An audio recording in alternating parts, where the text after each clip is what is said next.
Hey, it's Steve here from Chilcote Forestry, and I'm out marking on a Sunday. It's going to start snowing again later, so I figured I'd get some marking in.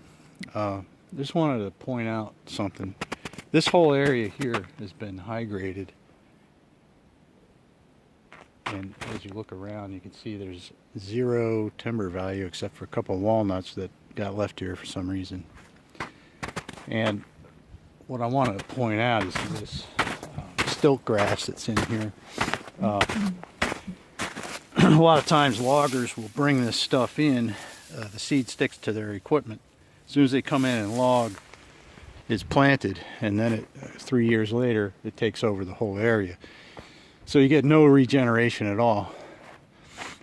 So this project is going to involve a seed tree harvest. We'll get everything out of here, open it up to the sunlight. South is that way. So this is all sunny. I think we can put a food plot in here if it's not too wet. It's frozen now, and I think it gets a lot of moisture, and that's Stiltgrass really likes that, so that's why it's here. So that could be a good thing, or it could be too wet. I don't know. We'll have to see. But the first thing we got to do is get rid of this Stiltgrass, and I think I can get this guy funding to do that through the NRCS.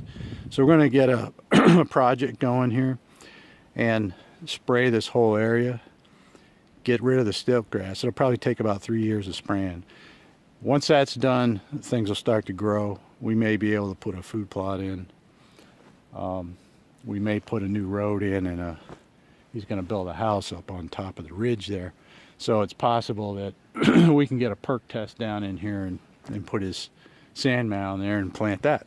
So we'll have to see what develops this spring. I'll keep you posted. Any comments or questions, just leave them down below. Don't forget to hit that like and subscribe button and share, and I'll talk to you next time.